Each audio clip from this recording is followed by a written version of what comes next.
जय जगन्नाथ नमस्कार। आसतु नजर पकेबा मयूरभंज जिलार आज टॉप न्यूज अपडेट कौन कौन सब रही किंतु तापूर्व आपण मानक गोटे अनुरोध वीडियोटी को संपूर्ण देखंतु आ जो मैंने प्रथम करी चैनल को आछंती सब्सक्राइब करंतु जाफल प्रत्येक नूतन वीडियो नोटिफिकेशन आपण सर्वप्रथम पाई परिबे। आज प्रथम खबर पीआरएम मेडिकल कॉलेज और हॉस्पिटल अचिना महिला चिकित्साधीन अवस्था मृत्यु। बारिपदा स्थित पंडित रघुनाथ मुर्मू मेडिकल कॉलेज और हॉस्पिटल चिकित्साधीन अवस्था जड़े अचिन्हा महिला रविवार गोटाए समय मृत्यु घटी। आनुमानिक बयस 50 वर्ष हेब। तेबे गतकाली प्रचंड ग्रीष्म प्रभाव जो स्थानीय मेडिकल आहार केन्द्र सम्मुखें से चेताशून्य हो पड़ जाते संगे संगे मेडिकल भर्ती करा। तेबे चिकित्साधीन अवस्था रविवार मृत्यु घटी। एने बारिपदा टाउन थाना एक मामला रुजु करने सह परिचय निमंते मृतदेह को संरक्षित कर रखा जायछि। परवर्ती खबर करंजिया ब्लॉक ताठ साप्ताहिक हाट निकटर एक घरू बहु परिमाण में गच्छित थिबा महुल फूल करंजिया पुलिस जबत करछि। खबर पाई करंजिया थाना भारप्राप्त अधिकारी नीरज कुमार मल्लिक सदल बेले शनिवार पूर्वाह्न प्राय 10 घटिका समय चढ़ाऊ करथिले। एही चढ़ाऊ रे 32 बस्तारे 1280 किलोग्राम महुल फूल सेठारु गच्छित जबत करछि। ए चढ़ाऊ रे सहकारी इन्स्पेक्टर बलराम महाराणा, हाविलदार दुर्योधन महंत, अश्विनी कुमार महंत, प्रभाकर महंत सह ओडिशा सशस्त्र पुलिस दल सामिल थिला।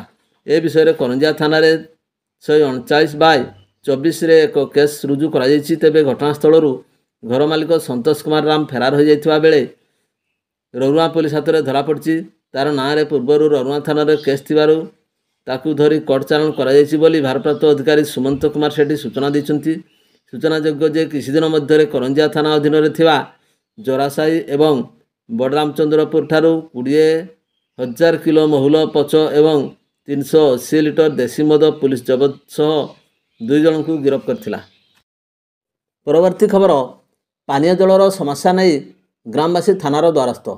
रायरंगपुर ब्लॉक अधीनस्थ नुसाढ़ी ग्रामर लोके 1.5 मासरू अधिक हेब पानीय जल समस्या नहीं रही।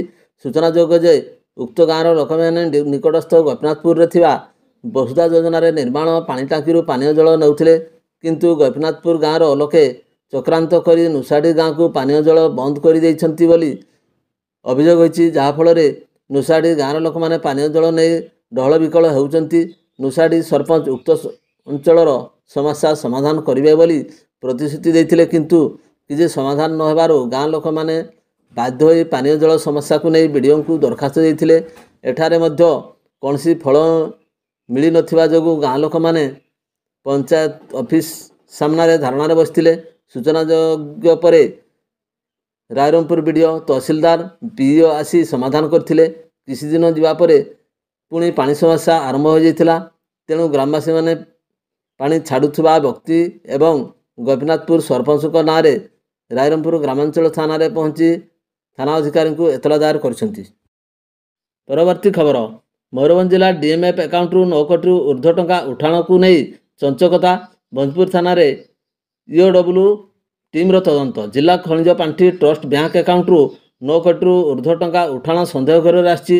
एक सप्ताह मध्य बैंक अकाउंट संदेहजनक घर 9 कोटी 56,76,600 टंका हड़प होइथिबा नहीं थाना रे अभियोग होइछि। जाहाकु नहीं अर्थनैतिक अपराध शाखा बा ईओडब्ल्यू पक्षर रविवार 12टा समय बारिपदा स्थित भंजपुर थाना रे तदंत आरंभ कराइछि।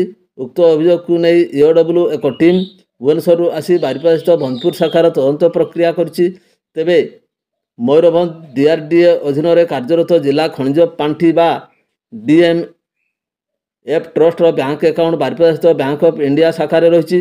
उक्त शाखार गत एक सप्ताह मध्य रहस्यजनक भावे मोट 9 कोटी 56,76,600 टंका उठाण होइछि। बैंक ऑफ इंडिया अकाउंट जिलार उन्नयनमूलक कार्यपाई प्रतिवर्ष मिलुवा कोटी कोटी टंकार अनुदान अर्थ को आवश्यक मुताबक खर्च करा जाइथाय। तेबे चलित एप्रिल मास 10 तारिख रु 18 तारिख मध्य मयूरभंज जिला परिषद जरिया विभिन्न दिन में विपुल परिमाण में विपुल अर्थ 4 गोटी चेक माध्यम उठाण होइछि।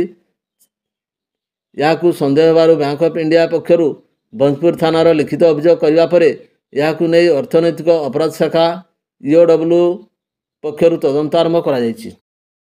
परवर्ती खबर ଓଡ଼ିଶା ବ୍ରାହ୍ମଣ ମହାସଂଘ ରାଇରଙ୍ଗପୁର ଶାଖା ଅନୁକୂଳରେ ଆରମ୍ପୁର ସହରସ୍ଥିତ ଗଢ଼ଠାରେ ଖଡ଼ଖାଇ ନଦୀଠାରେ ଏକ ବେଦ ଉପାସନା ବୈଦିକ କର୍ମକାଣ୍ଡ ଜଗନ୍ନାଥ ସଂସ୍କୃତିର ପ୍ରଚାର ପ୍ରସାର ନିମନ୍ତେ ଏକ ବୈଦିକ ବିଦ୍ୟାଳୟ ଶୁଭ ଉଦ୍ଘାଟନ ଓଡ଼ିଶା ରାଜ୍ୟ ବ୍ରାହ୍ମଣ ମହାସଂଘ ସଭାପତି ଡକ୍ଟର ସଦାନନ୍ଦ ଦୀକ୍ଷିତ ଓ ସନ୍ନ୍ୟାସୀ କାର୍ତ୍ତିକ ପୁରୀଙ୍କରଙ୍କ କମଳରେ କରାଯାଇଛି।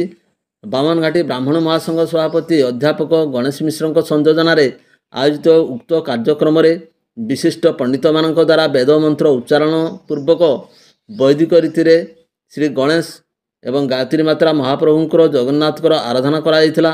ନୂତନ ବିଦ୍ୟାର୍ଥୀମାନଙ୍କୁ ରୁଦ୍ରାକ୍ଷମାଳ ବସ୍ତ୍ର ଏବଂ କମଣ୍ଡଳ ତମ୍ବା ପାତ୍ର ଆଦି ଦେଇ ଦୀକ୍ଷା ପ୍ରଦାନ କରାଯାଇଥିଲା। ଉକ୍ତ ବୈଦିକ କାର୍ଯ୍ୟକ୍ରମରେ ସ୍ଥାନୀୟ ୱାର୍ଡ କାଉନସିଲର ଦେବସ୍ମିତା ଡଗରା ଉପସ୍ଥିତ ରହି ସମସ୍ତ ସଦସ୍ୟଙ୍କୁ ଉତ୍ସାହିତ କରିବା ସହ ସମସ୍ତ ପ୍ରକାର ସହଯୋଗ ପ୍ରତିଶ୍ରୁତି ଦେଇଥିଲେ। କାର୍ଯ୍ୟକ୍ରମ ପରିଚାଳନାରେ ସଂଘର ସଭାପତି ତରୁଣ ନନ୍ଦ, ସମ୍ପାଦକ ସୁଶାନ୍ତ ଶର୍ମା, ଉପଦେଷ୍ଟା ପଣ୍ଡିତ ସମୀର କୁମାର ଦାସ, ଈଶ୍ୱର ପ୍ରହରାଜ, ଧୂଳିଆ ନନା, ଜୟକୃଷ୍ଣ ଦାସ, ହେମନ୍ତ ଶତପଥୀ, କୃଷ୍ଣା ଶର୍ମା, ଗଣେଶ ଦୀକ୍ଷିତ, ଟୁନା ପାଣି, ସୁପୁନ ବାରିକ, ଅବିନାଶ ବଳ ପ୍ରମୁଖ ସହଯୋଗ କରିଥିଲେ। ପରବର୍ତ୍ତୀ ଖବର, ବେଆଇନ ବାଲି ଚୋରାଚାଲାଣ ହେଉଥିବା ବେଳେ 2 ଟ୍ରାକ୍ଟରକୁ ଜବତ କରିଛି ଉଦଳା ପୋଲିସ। ସକାଳେ ଉଦଳା ତହସିଲଦାର ଅଧୀନ ତେଲଦିହୁଡ଼ି ଅଞ୍ଚଳରେ ଚୋରାବାଲି ଚାଲାଣ ହେଉଥିବା ପୋଲିସ ନିକଟରେ ଖବର ପହଞ୍ଚିଥିଲା। ଖବର ପାଇ ପୁଲିସ ତେଲଦିହୁଡ଼ି ରାସ୍ତାରେ ଚଢ଼ାଉ କରୁଥିବା ବେଳେ ଅଡି 11X 7449 ବିଶିଷ୍ଟ ଏକ ଟ୍ରାକ୍ଟରରେ ଚୋରା ବାଲି ଚାଲାଣ ହେଉଥିବା ପୁଲିସ ଦେଖିବାକୁ ପାଇଥିଲା। ବିନା ପାରମିଟରେ ବାଲିଘାଟରୁ ବାଲି ଚୋରାରେ ଚାଲାଣ ହେଉଥିବା ପୋଲିସ ଜାଣିପାରି ଗାଡ଼ିଟିକୁ ଜବତ କରି ଥାନାକୁ ଆଣିଥିଲା।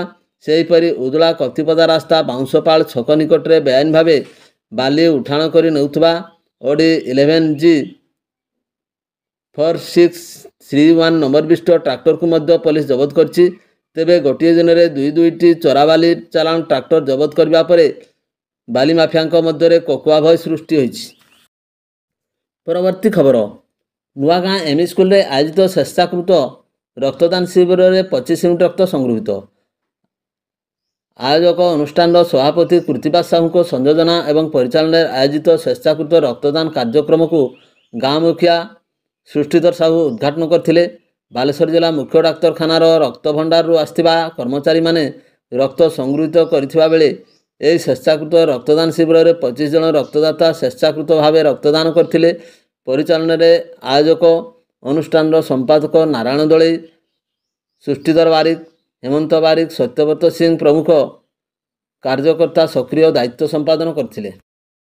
ପରବର୍ତ୍ତୀ ଖବର, ବେତନଟୀ ଉପଖଣ୍ଡ ସଟିଲ ପଞ୍ଚାୟତ ଅଫିସ ଛକରେ ରବିବାର ଅପରାହ୍ନ 5:30ଟାରେ ଦ୍ରୁତଗାମୀ ବାଇକ୍ ଧକ୍କାରେ ଜୈନିକ ସ୍କୁଲ ଛାତ୍ର ଗୁରୁତର ଆହତ ହୋଇଛନ୍ତି। ହସ୍ତଗତ ସୂଚନା ମୁତାବକ ସଟିଲ ପଞ୍ଚାୟତର ଅନ୍ତର୍ଗତ ଅଫିସ ଛକ ଅଞ୍ଚଳର ଜଣେ ଛାତ୍ର ସାଇକେଲ ଯୋଗେ ସ୍କୁଲରୁ ଫେରୁଥିବା ସମୟରେ ଏକ ଦ୍ରୁତଗାମୀ ମୋଟରସାଇକେଲ ତାଙ୍କୁ ଧକ୍କା ଦେଇଥିଲା।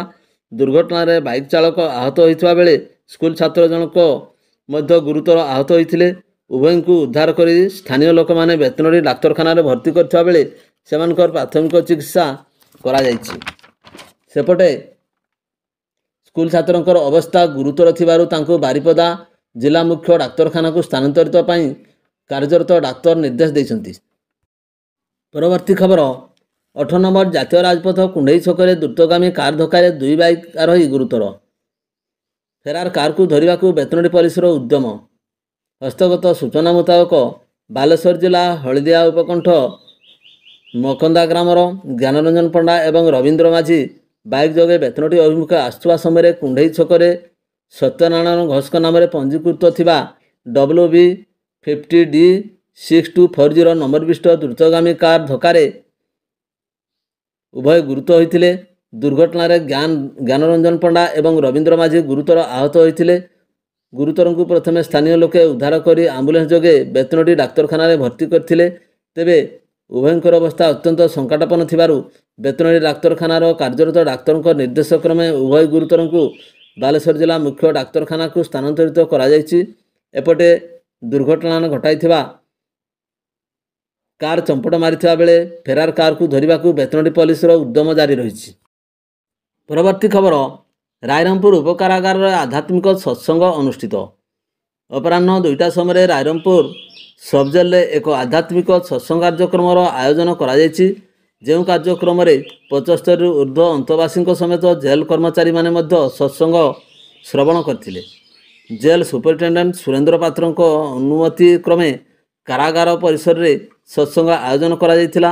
एथि सहित जेल लाइब्रेरी एवं कैदी मानकु 100 खंड ज्ञान गंगा पुस्तक निःशुल्क प्रदान करा जायथिला। समाजर मुख्य धारा को फेराई आनिबा पई ट्रस्ट ओडिशा शाखा पक्षर विभिन्न समय यही कार्यक्रम आयोजन करा जाउची। परवर्ती खबर कार्यस्थल सोलार प्लेट चोरी नहीं बारिपदा सदर थाना अभियोग। बारिपदा सदर थाना अंतर्गत पुराणापाणी ठारे बीएसएनएल कार्यालय स्थल सोलार प्लेट चोरी होईची।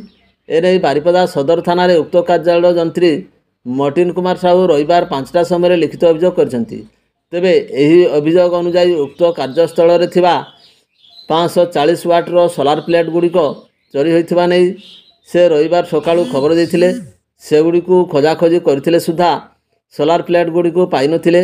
उक्त प्लेट गुड़िक मूल्य 25 रु 30 हजार टंका हेबो। एने लिखित अभियोग क्रमे पुलिस पक्षर मामला रुजु करी तदंत प्रक्रिया आरंभ होईची। परवर्ती खबर बारिपदार भंजपुर ठारे रातिरु घरु सुनाहार चोरी। बारिपदा सहर दिनकु दिन चोरी एवं छिनताई मामला वृद्धि पाइबार लागिछि। पुलिस याकू रखिबारे विफल होईछि। पुनश्च घरु चोरी नहीं भंजपुर थाना शनिवार 4टारे अभियोग होईछि। तेबे अभियोग अनुसार असह्य गरम पाई रातिरे झरका खोली शोइथिबा बेले घरु सुनाहार चोरी होईछि। भंजपुर अंचल विजयलक्ष्मी नामनी महिलांकर गुळुगुळी पाई से झरका खोली शोइथिबा बेले राति प्राय 2टा बेलकु झरकारु हाथ बढ़ाई सुनाहार चोरी होइथिबा जणा पड़छि। तेबे उज्ज्वला आलोक पड़िबारु विजयलक्ष्मीकर निद भांगी जाइथिला। दुर्वृत्त माने फेरार हेउथबा समय विजयलक्ष्मी देखि चित्कार करथिले। पड़ोशी एवं आत्मीय स्वजन माने पहुंची खोजाखोजी करिबारु स्थानीय अंचल 3 जण युवक सुनाहार नहीं दौड़ी पळा जाउथबा देखिबाकू पाइथिले। तेबे सुनाहारटी 25 ग्राम ओजनर हेबो बोली कहा जाउची, जहार आनुमानिक मूल्य 50 हजार टंका हेबो। तेबे एने भंजपुर थाना लिखित अभियोग क्रमे पुलिस तदंत करुची।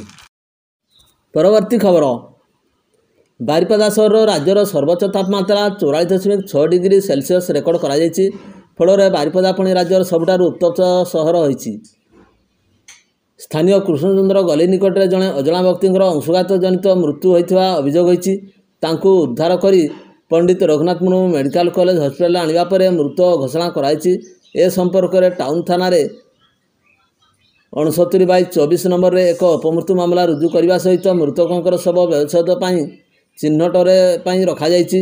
तत्सहित सहर विभिन्न स्थान में 3 जण अधिक गरम पाई संज्ञान हो पड़ते चिकित्सा पर सुस्थ हो घर को फेरिचंती। बारिपदा सहर सकाळ 6टारू सूर्यंकर प्रखर किरण वृद्धि पाइबा सहित मध्याह्न ततला झांझी पवन जोगु रास्ताघाटर साधारण लोकंकर चलप्रचल नथिला। तत्सहित लोके आउट पाउट होगा सहित साधारण जीवन यात्रा मध्य विपर्यस्त हो पड़ी। परवर्ती खबर खुंटा थाना अंचल 2टी अपमृत्यु मामला रुजु होइथिबा जणा जायछि। प्रथम घटना खुंटा थाना बाहारगड़िया ग्रामर शिव किशुंकर पत्नी वर्षा 19 वर्ष कीटनाशक खाई आत्महत्या करथिबा बेले खुंटा पुलिस एक अपमृत्यु मामला रुजु करछि। शनिवार कौनसी कारणरू वर्षा कीटनाशक खाईदेबारु तांको प्रथमे खुंटा डाक्तरखाना को निया जायथिला।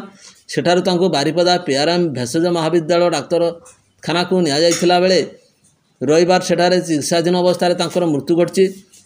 बारिपदार मृतदेह व्यवच्छेद करा जायछि। बालेश्वर जिला बरहमपुर थाना अंतर अंचलर वर्षा बापघर से 6 मास पूर्व तांकर विवाह होइथिला। आत्महत्यार कारण जणा पड़ नाही। सेहीपरि खुंटा थाना बड़ करंजिया प्रदीप दासंकर पुओ अश्रुतम बयस 32 वर्षंकर गलित मृतदेह अस्तपुरा ग्रामर थिबा निज बिल मध्य एक गछरे झुलंता अवस्था रविवार ठाब कराइथिला। बेकरे गामुछा गुड़ा होई मृतदेह झुलुथबा बेले गत 19 तारिख में घटना घटिथिबा पुलिस आशंका करछि। तदंत बेले पुलिस पक्षरु साइंटिफिक दलर सहायता निया जायथिला। एही घटना रे पुलिस द्वितीय अपमृत्यु मामला रुजु कराଯାଇଛି। मृतदेह व्यवच्छेद ପାଇଁ पठा जायथिबा बेले तदंत जारी रहिछि। भिडियोटी को शेष पर्यंत देखिथिबारु अनेक अनेक धन्यवाद।